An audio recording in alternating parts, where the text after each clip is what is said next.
Assalamualaikum warahmatullahi wabarakatuh. Alhamdulillah wassalatu wassalamu ala Rasulillah wa ala alihi washabbihi wa man wala amma ba'dah. Sekarang kita masuk di bab ke-12. Di bab ke-12 ini kita akan masuk di kosakata di perpustakaan.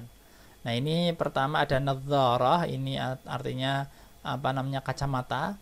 Ra itu raf, ra kitab raful kutub. Ini saya foto di UIN Syarif Hidayatullah Jakarta nih, raful kutub. Nah, perpustakaan itu maktabah, ya. Ini besok saya ganti saja ini di perpustakaan di mana gitu. Nah, kemudian tesis itu risalatu, ini PhD tesis itu artinya disertasi, risalatu doktorah. Nah, kalau ada kartu anggota, bitaqah udwiyah. Kemudian ada ruang membaca, ghurfah qiraah gitu ya. Ada sarjana bakalorius, rancangan atau proposal disertasi, proposal tesis, proposal skripsi, al-atruhah. Kemudian ini kalau untuk S2 itu namanya, kalau S3 disertasi, kalau S2 itu namanya master tesis. Tesis itu namanya risalatul magister. Nah, ini buku e-book Alkitab al-elektroni. Mamnu kalam. Ini ada tanda-tanda mamnu kalam, tidak boleh bicara. Nah, buku-buku yang literatur kuno namanya makhtutah. Nah, ini sedang diskusi niqash atau munaqashah, sedang diskusi, debat, munaqashah. Belajar ta'allum, ini katalog gitu ya. Nah, sekarang kita masuk di ini mungkin bab terakhir pelajaran kita, supaya nanti ini saya kira perlu saya sampaikan sehingga nanti Anda punya tambahan pemahaman terkait dengan gramatika. Ada cukup banyak ini. Satu persatu kita percepat saja. Pertama, maf'ul mutlak. Jadi maf'ul mutlak itu adalah ini ada nih penekanan sebuah perbuatan. Jadi dia melakukan perbuatan, kemudian ada penekanannya.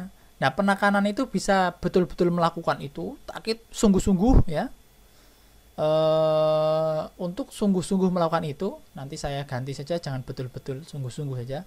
Kemudian atau jenis perbuatannya, jenisnya, atau jadi kalau jenis itu seperti apa gitu, atau pada jumlahnya. Nah, gitu. Maf'ul mutlak itu di i'rab mansub. Contohnya, ta'allama Muhammadul Qur'an ta'alluman. Muhammad belajar Al-Qur'an, betul-betul belajar Al-Qur'an, betul-betul belajar dengan betul-betul. Nah, itu. Kemudian ini yang contoh jenis ya. Hafidha Muhammad Al-Qur'an hafidhul hafidin.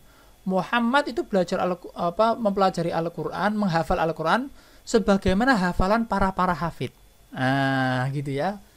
Sebagaimana hafalnya para hafid. Nah, ini jenisnya kan. Nah, kemudian contohnya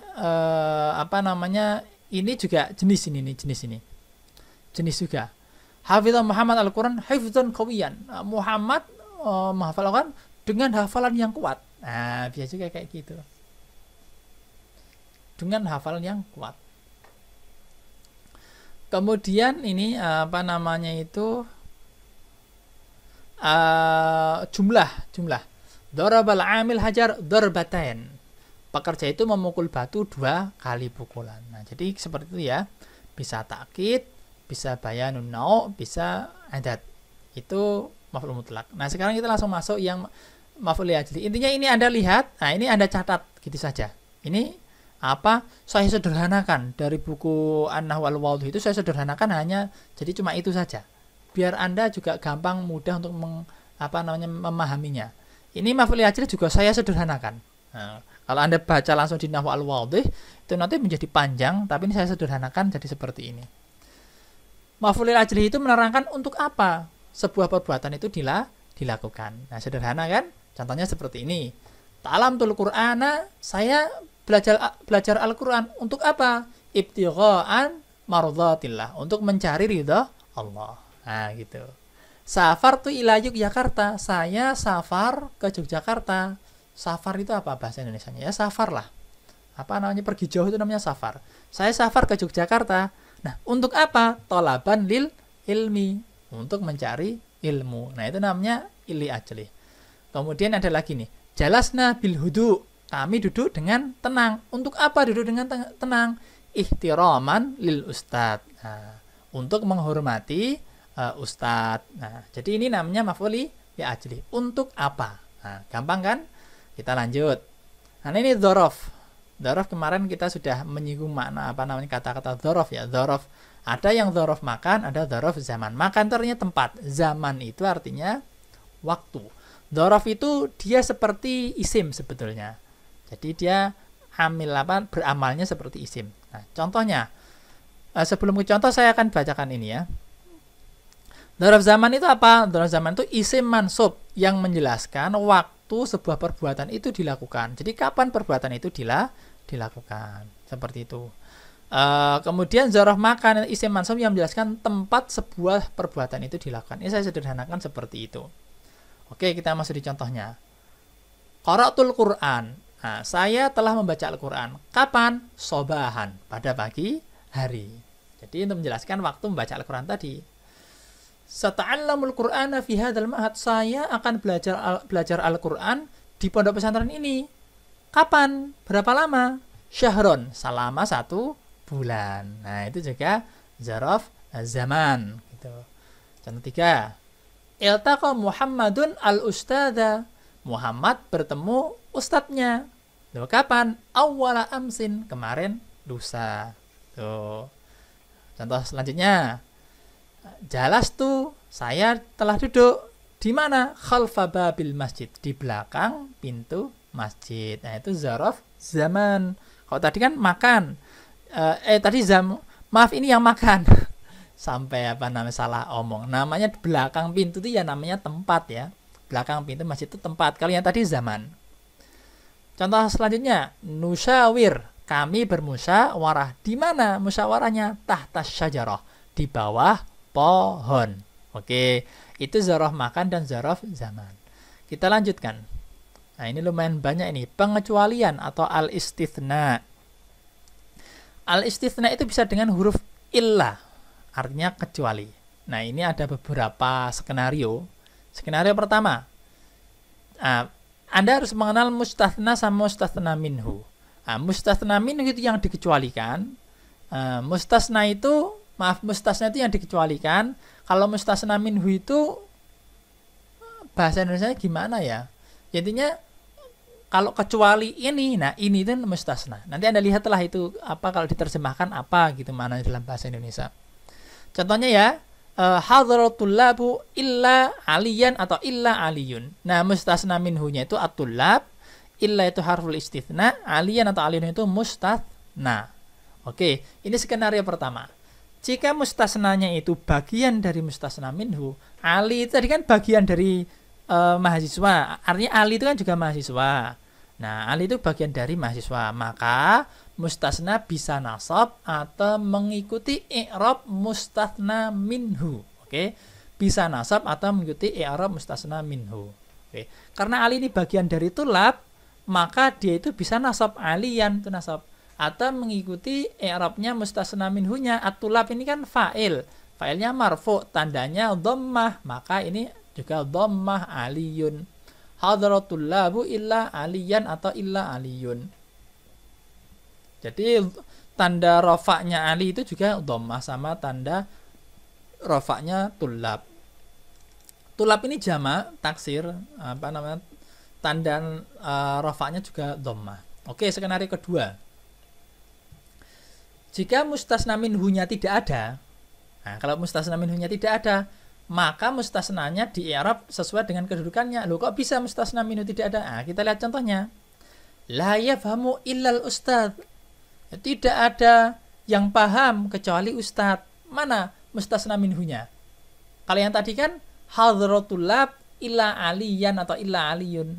Ada mustasna minhunya. Kalau ini enggak, la yafhamu illal ustadz, tidak ada yang paham kecuali ustadz. Maka ustadznya ini dia sesuai dengan kedudukannya. Kedudukannya itu sebagai apa? Sebagai fa'il, maka dia marfu, tanda marfu'nya dhammah. Skenario ketiga. Jika mustasna bukan bagian dari mustasna minhu, jadi kalau yang tadi kan bagiannya, kalau ini bukan bagian dari mustasna minhu, maka mustasna wajib nasab karena bukan bagiannya. Contoh, la yafhamu tullab illa ustadzahum. Para mahasiswa itu tidak paham kecuali ustadz mereka yang paham. Nah, ustadz itu kan tidak bagian dari mahasiswa. Kalau tadi Ali itu kan bagian dari mahasiswa. Kalau Ustadz tidak. Nah, karena Ustadz tidak bagian dari mahasiswa, maka Ustadznya ini harus nasab. Nah, ini tanda nasabnya itu fathah Ustadz di sini. Nah, gitu ya. Skenario selanjutnya. Jika mustasna adalah bagian dari mustasna minhu tapi tidak definitif, maka ini juga tetap nasab. Oke? Contoh, la yafhamu tullabu illa taliban. Para mahasiswa itu tidak ada yang paham kecuali satu mahasiswa. Nah, ini kan tidak definitif. Siapa satu mahasiswa ini? Nah, kalau tidak definitif, maka dia juga wajib nasab taliban. Kalau Ali itu bisa alihan, bisa aliyun, karena Ali bagian dari mahasiswa. Tapi kalau taliban ini juga bagian dari mahasiswa, tetapi tidak definitif. Oke.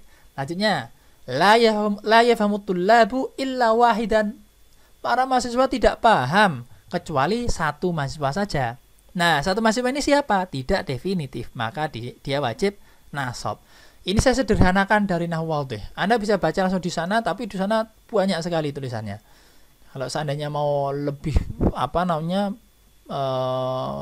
mengkaji lebih dalam, ya bisa langsung baca. Tapi ini saya sederhanakan sehingga menjadi mudah. Anda catat dulu tadi bentuk-bentuknya, skenario-skenarionya, biar nanti ketika praktek ya bisa ingat gitu. Kalau langsung ingat dan langsung paham sepertinya juga susah karena tadi skenarionya banyak. Nah, ini contoh. Kemudian lanjutnya pengecualian dengan isim ghairu dan siwa. Apalagi ini? Ini artinya juga tidak. Siwa itu juga tidak, ghairu juga tidak. Ada lagu itu bagus itu pakai marobun siwah, ya kan? Marobun siwah. Anda cari saja itu. Jadi tidak ada Tuhan kecuali Dia, marobun siwah. Oke, kita lanjut. Nah, i'rabnya ghairu dan siwa itu sama seperti i'rabnya mustasna sesudah ila di atas. Namun isim setelah ghairu dan siwa menjadi mudhof ilaih. Sama seperti di atas. Maka contohnya pun saya buat sama. Contohnya ini, kalau si ini mustasnanya ini bagian dari mustasna minhu, maka menjadi nasab atau mengikuti mustasna minhu. Hadratul labu ghaira atau ghairu. Tapi ini alien karena ini mudhof, gitu ya. Lanjutnya, kalau mustasna minhunya tidak ada, maka dia sesuai dengan kedudukannya. La yafhamu ghairul ustadzi. Nah, ghairul ustadzi ini kan ini menjadi fa'il. Maka dia menjadi ghairu. Nah, gitu ya. Tidak ada yang paham selain ustadz. Lanjut. Mustasna bukan bagian dari mustasna minhu, maka wajib nasab. Contohnya, la yafhamu tullabu ghaira ustadzihim. Mahasiswa tidak ada yang paham selain ustadz mereka, maka ghaira itu wajib nasab. Nah, kemudian kalau mustasnanya itu bagian dari mustasna minhu tetapi tidak definitif, itu juga wajib nasab. La yafhamu tullab ghaira talibin. Tidak ada mahasiswa yang paham kecuali satu mahasiswa. La yafhamu tullab ghaira wahidin. Tidak ada mahasiswa yang paham kecuali satu yang paham. Jadi ini wajib nasab ghaira. Nah, gitu ya. Cuma kalau ghaira ini dia masuk kategori isim. Kalau illa masuk kategori huruf.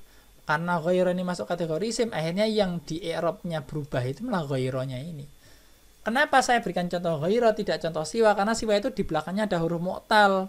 Kalau huruf mu'tal ya nanti tidak terlihat perubahannya, ya dia siwa-siwa terus. Tapi kalau ghaira kan bisa ghairu terlihat. Itu maksud saya. Kalau siwa juga sama i'rabnya, cuma tidak terlihat fathah dan dhammahnya. Nah, terakhir pengecualian dengan khala, ada dan hasya. Nah, ini kayak gini.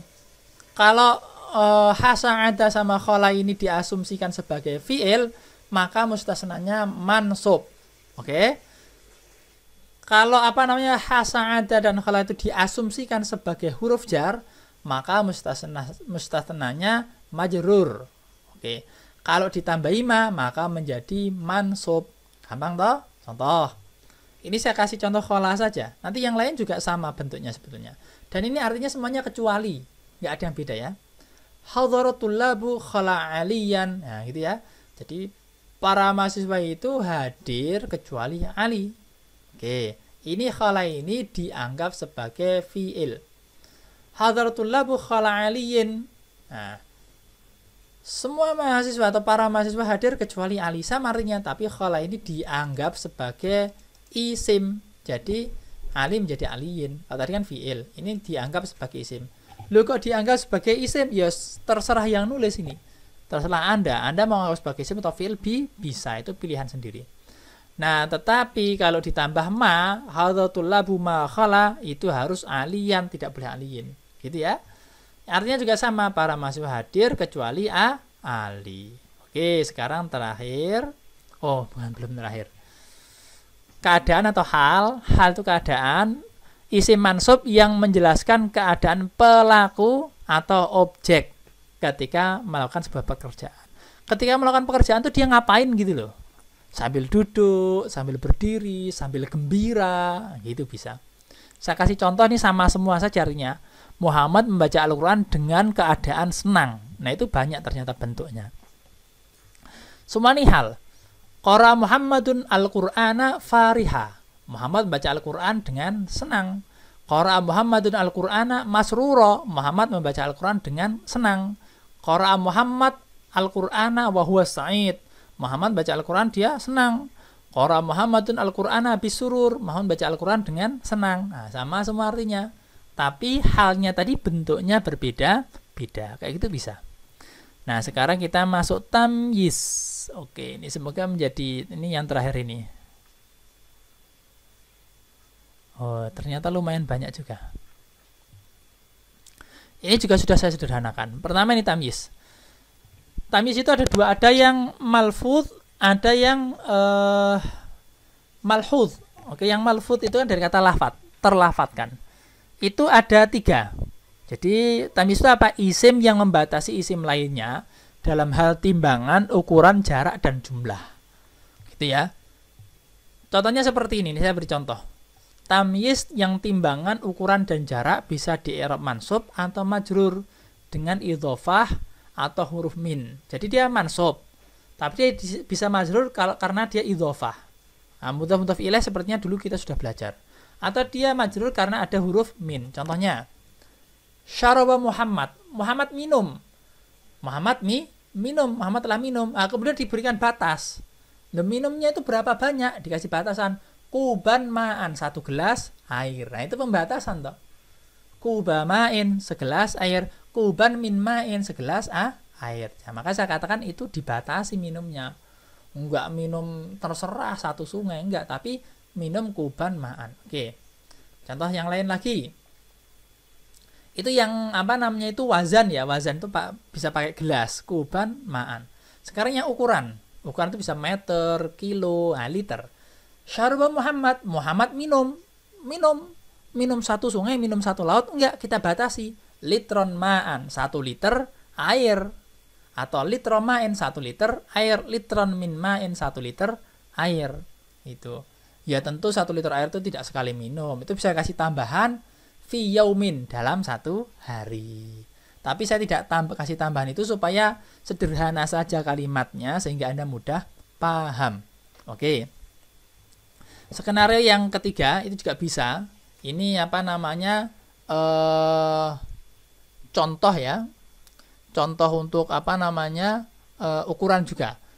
Li Muhammadin litrun ma'an. Nah, Muhammad punya 1 liter air atau litru ma'in. Nah, ini saya salah ini. Mohon maaf, harusnya litru ma'in, 1 liter air. Atau litrun min ma'in, 1 liter dari air. Ini sama artinya. Oke. Skenario selanjutnya.